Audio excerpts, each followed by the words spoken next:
자, 오늘 아주 흥미로운 케이스를 하나 가져왔습니다. 바로 대성산업인데요. 평소에는 시장에 관심 밖에 있던 한 회사의 주가가 어느 날 갑자기 왜 폭등했는지 그 이상한 하루를 한번 추적해 보겠습니다. 바로 이 질문. 이게 오늘 우리가 파헤쳐볼 미스터리의 핵심입니다. 설립된 지 무려 78년이나 된, 어떻게 보면 정말 오래된 회사가 어떻게 하루아침에 시장의 주인공으로 떠오를 수 있었을까요? 지금부터 그 실마리를 하나씩 찾아보겠습니다. 자, 그 문제의 그날 2025년 12월 12일의 기록을 한번 뜯어보시죠. 주가가 장중에 9,650원까지 치솟아요. 무려 25%가 넘게 급등한 거죠. 근데 신기한 건 결국 마감은 8,100원, 고작 5% 정도 오른 수준에서 끝났다는 겁니다.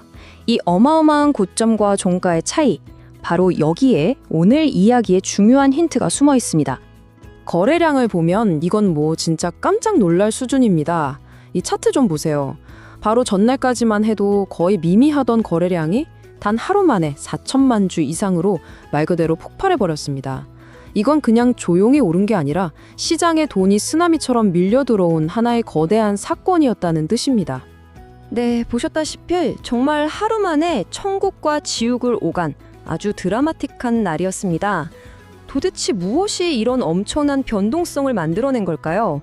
이제부터 본격적으로 그 원인을 추적해 보겠습니다. 근데 말이죠, 주식시장에서 이런 엄청난 움직임이 그냥 딱 한 가지 이유 때문에 벌어지는 경우는 거의 없어요. 여러 가지 사건들이 마치 톱니바퀴처럼 절묘하게 맞물려 돌아갈 때 이런 일이 터지곤 하죠. 그 방화쇠들이 뭐였는지 하나씩 살펴보겠습니다. 핵심적인 원인은 크게 세 가지로 압축할 수 있습니다. 첫째, 갑자기 외국인 투자자들이 25만 주 넘게 기습적으로 사들였고요. 둘째, 때마침 기록적인 한파가 닥치면서 에너지 관련주에 대한 기대감이 폭발했죠.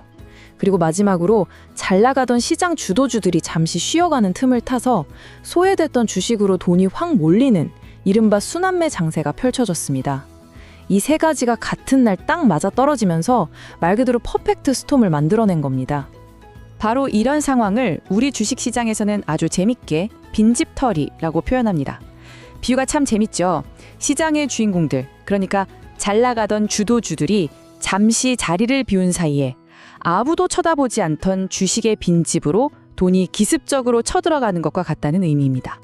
자, 그럼 이제 단기적인 급등의 방아쇠는 알았어요. 근데 이걸로 끝이 아니죠. 더 큰 그림, 이 회사의 본질을 알아야 이 현상을 제대로 이해할 수 있습니다. 과연 대성산업은 어떤 회사일까요? 대성산업은 1947년에 세워졌습니다. 역사가 무려 78년이에요.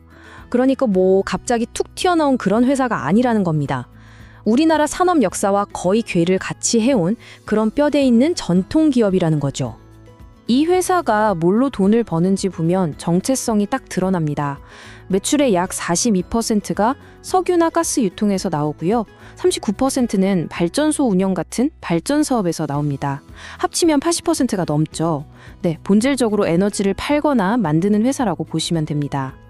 그렇다고 해서 그냥 옛날 사업에만 머물러 있냐? 그건 또 아닙니다.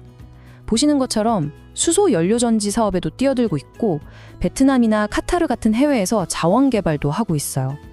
미래를 위한 준비도 하고 있다는 점, 이것도 기억해둘 필요가 있습니다. 자, 그럼 이제 겉으로 보이는 이런 이야기들은 잠시 접어두고요.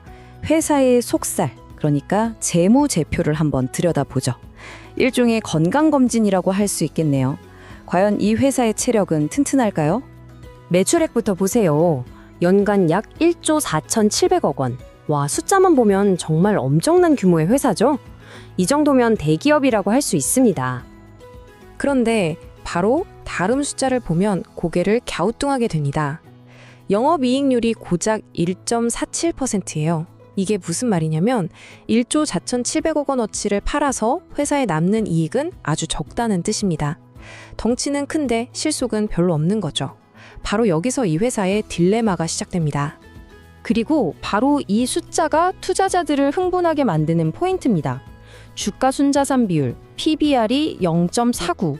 이게 무슨 뜻이냐면요. 쉽게 말해서 이 회사가 가진 모든 자산을 다 팔고 빚을 갚아도 남는 돈, 그 순자산 가치의 절반도 안 되는 가격에 주식이 팔리고 있다는 거예요. 와, 이거 진짜 싼 거 아니야? 이런 생각이 들 수밖에 없죠. 하지만 바로 그 싸다는 매력 뒤에 이런 위험 신호가 숨어 있습니다. 부채 비율이 171.9%, 동종업계 평균보다 훨씬 높습니다. 그러니까 자산 대비 싸다는 장점과 빚이 많아 위험하다는 단점이 아주 팽팽하게 맞서고 있는 형국이죠. 자, 여기까지 보고 나면 왜 이 회사를 두고 투자자들 사이에서 의견이 극명하게 갈리는지 딱 감이 오시죠. 한쪽에서는 기회라고 보고 다른 한쪽에서는 함정이라고 봅니다. 이 두 가지 상반된 시각을 한번 나란히 놓고 비교해 보겠습니다. 이 주식을 좋게 보는 사람들, 강세론자들은 이렇게 주장합니다. 이건 말도 안 되는 저평가다. 회사가 가진 땅이나 자산 가치만 해도 지금 주가보다 훨씬 높다. 곧 배당도 늘릴 거다. 반면에 이걸 안 좋게 보는 약세론자들은 이렇게 경고하죠. 빚도 많고 이익도 못 내는 회사다. 지금 주가 오르는 건 그냥 겨울에 춥다는 계절적인 테마에 기댄 거품일 뿐이다. 정말 누구 말이 맞는지 팽팽한 줄다리기 같습니다.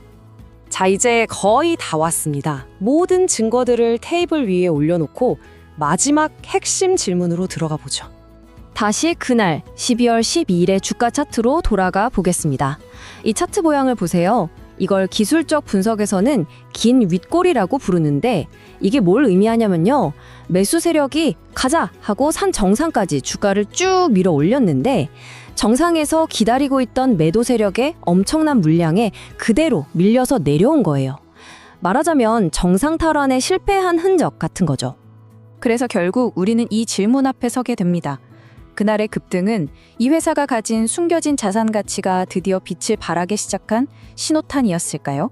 아니면 낮은 수익성과 높은 부채라는 냉혹한 현실의 벽에 부딪혀 실패한 일시적인 해프닝이었을까요?